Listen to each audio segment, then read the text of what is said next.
오늘 본문은 다윗이 성전 문지기들을 세운 것에 관한 내용입니다.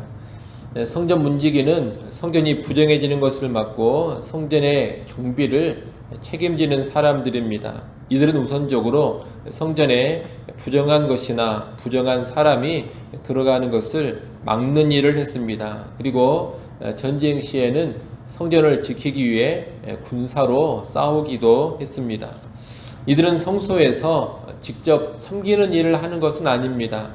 성전의 외곽에서 성전의 거룩을 수호하며 성전을 지키는 사람들입니다. 본문 1절로 3절은 레위지파 고라 자손에 속한 문지기들입니다. 고라 자손 아삽의 가문 중 고레의 아들 무셀레마의 아들들이 문지기가 되었습니다. 여기 아삽이 나오는데 이 아삽은 25장에 나온 찬양대 지도자인 아삽과는 다른 사람이라는 것을 먼저 알아야 되겠습니다. 민수기 16장에 보면 고라는 모세와 아론을 향해서 반역의 죄를 저질렀던 사람입니다. 그 죄로 인해 사망의 형벌을 당했지만 고라의 아들들은 아버지 고라의 죄에 동참하지 않았습니다. 그로 인해 죽임당하지 않았는데 이 고라의 후손들이 지금 성전을 지키는 성전 문지기의 직무를 감당하게 된 겁니다. 조상은 큰 죄를 짓고 심판을 받았습니다만 그 후손들은 보존이 되었고 성전을 위해서 귀하게 쓰임을 받은 겁니다. 아버지나 조상이 범죄했다고 해서 아들과 후손이 자동적으로 버림받는 것이 아니라는 것을 우리가 여기서 알게 됩니다. 하나님은 아버지 그리고 조상이 큰 범죄를 저질렀다 하더라도 그 아들과 후손에게 얼마든지 놀랍고도 새로운 은혜를 주실 수가 있습니다. 그러니 우리는 부모 탓을 하거나 조상 탓을 할 것이 아니라 늘 하나님의 은혜를 구하며 하나님 앞에 바로 서는 그런 인생들이 되어야 하겠습니다. 4절로 8절은 또 다른 문지기 집안인 오베데돔의 자손들 명단입니다. 오베데돔은 레위지파는 아니었지만 하나님의 언약궤를 자기 집에 보관하면서 아주 큰 복을 받은 집안입니다. 오베데돔은 하나님의 복을 받아 8명의 아들을 두었는데 이들이 성전 문지기로 섬기게 된 겁니다. 9절 말씀은 앞서 언급했던 고라 자손 무셀레마의 아들들과 형제들에 관한 내용입니다. 무셀레마의 아들들과 형제 18명은 매우 용맹한 자들이었다는 겁니다. 10절로 11절은 마지막 문지기 집안인 무라리 자손 호사 집안의 명단입니다. 호사는 원래 큰아들이 아니었던 시므리를 자기 집안의 장자로 삼았습니다. 아마 시므리가 형제들 중에서 가장 유능했기 때문으로 보입니다. 성전 문지기 집안으로서 문지기 일을 하기에 가장 능력이 있고 적합한 아들을 집안의 장자로 세운 겁니다. 이러한 호사의 태도는 하나님의 성전을 지키는 사명을 감당함에 있어서 명분이나 관습보다 실제적인 능력을 훨씬 더 중시했음을 보여줍니다. 오늘 우리가 하나님의 일을 감당함에 있어서도 이 호사의 태도를 기억해야 하겠습니다. 일단 하나님의 일을 감당하려면 하나님의 부르심이 먼저 있어야 합니다. 하나님의 부르심이 1차적으로 중요합니다만 그 부르심 안에서는 명분이나 관습보다 실제적인 자질과 능력을 더 중시하며 사역을 해야 합니다. 자질과 능력이 안 되는데도 그저 명분이나 관습을 따라 사람이 세워지면 안 되는 겁니다. 우리는 먼저 부르심을 확인하고 부르심이 있다면 명분이나 관습보다 실제적인 자질과 능력을 더 우선시하면서 사람을 세워나가는 그런 교회 사역을 감당할 수 있어야 하겠습니다. 이렇게 1절로 11절까지 해서 성전 문지기들의 명단이 다 언급되는데 고라 자손 무셀레마 집안이 18명, 오벳에돔 집안이 62명, 무라리 자손 호사 집안이 13명입니다. 모두 93명의 사람들이 성전 문지기 역할을 감당한 겁니다. 12절로 19절은 이 문지기들이 맡은 위치와 인원, 배정에 관한 내용입니다. 문지기들이 맡은 위치를 정할 때도 제사장과 찬양대의 반차처럼 제비를 뽑아 정했습니다. 제비를 뽑아서 고라자손 무셀레마의 집안은 동쪽과 북쪽을 지키게 되었고 오베데돔 집안은 남쪽과 곳간을 지키게 되었습니다. 그리고 무라리 자손 호사의 집안은 서쪽을 지키게 되었습니다.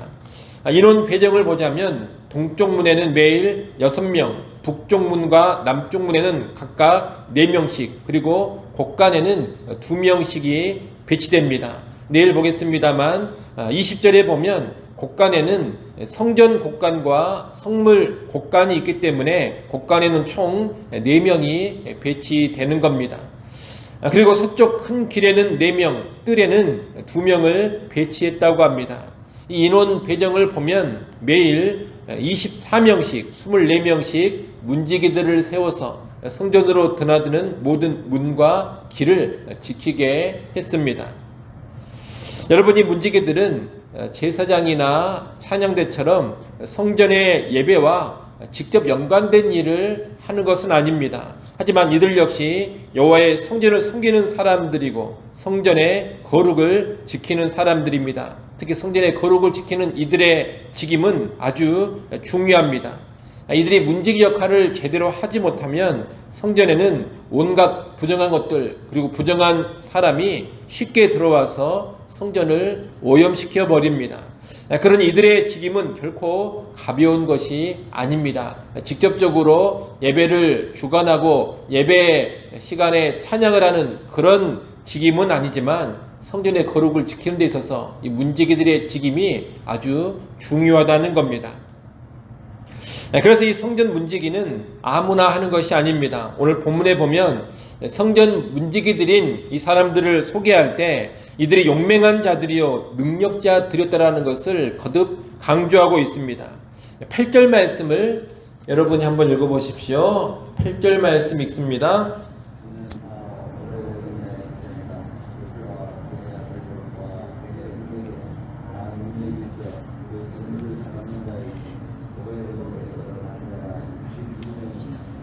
아멘. 9절 말씀도 또 한번 읽어보십시오. 9절 읽습니다.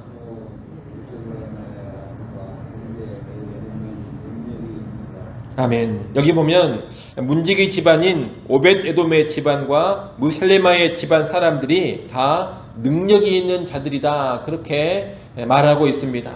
그리고 10절에 보면 또 다른 문지기 집안인 호사 집안은 출생 순서와 상관없이 가장 능력이 있는 아들을 장자로 삼았습니다.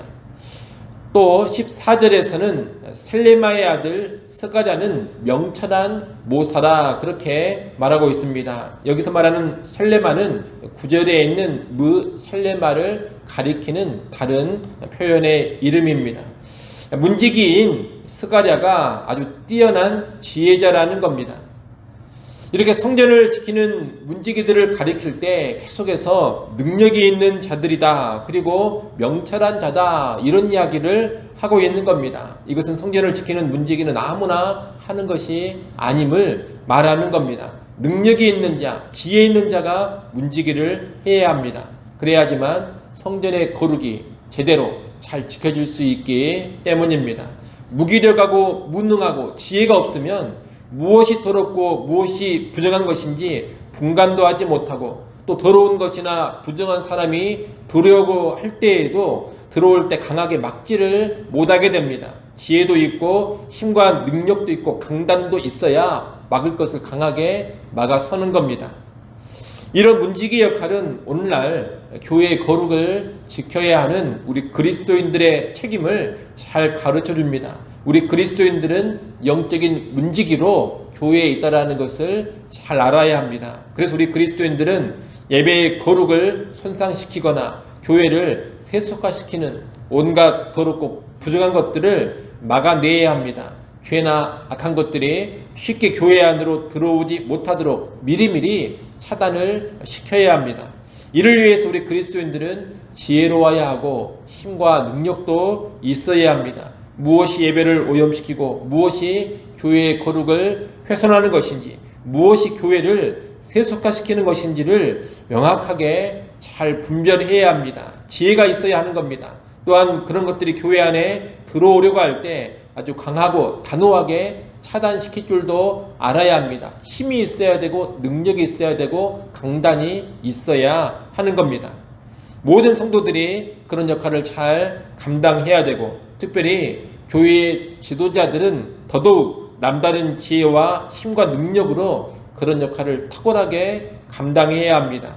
그래야지만 거룩한 교회, 구별된 교회로 이 땅 가운데 세워지고 유지될 수가 있는 겁니다. 아무쪼록 우리는 지도자의 위치 그리고 성도의 위치에서 각기 지혜와 능력으로 그리고 힘과 능력으로 문지기 역할을 잘 감당할 수 있기를 바랍니다.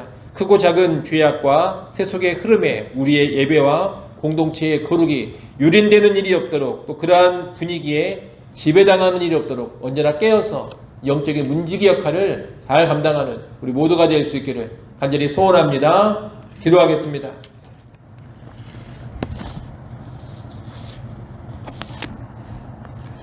아버지 하나님, 오늘 우리 그리스도인들이 영적인 문지기로 예배의 거룩과 교회의 거룩을 지켜가야 한다는 것을 잘 알게 하여 주시옵소서.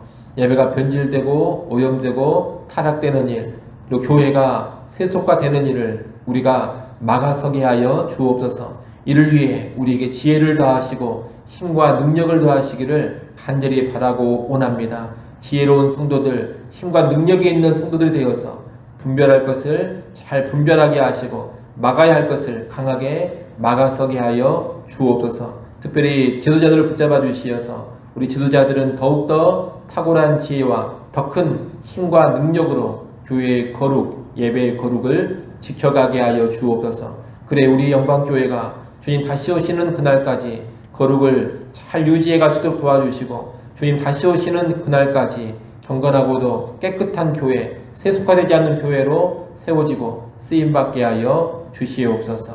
아버지 하나님, 또 이 시간 우리를 다시 기도하는 자리로 불러주셔서 감사합니다. 하나님 앞에 나와왔습니다. 겸손히 하나님 의지하게 하시고 우리 구할 것을 겸손히 구하게 하여 주옵소서. 이 시간 우리의 개인의 기도 제목과 우리의 가정과 자녀들을 위하여 기도합니다.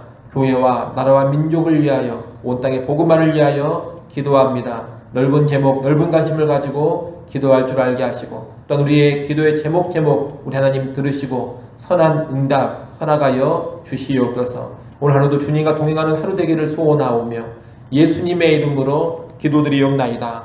아멘.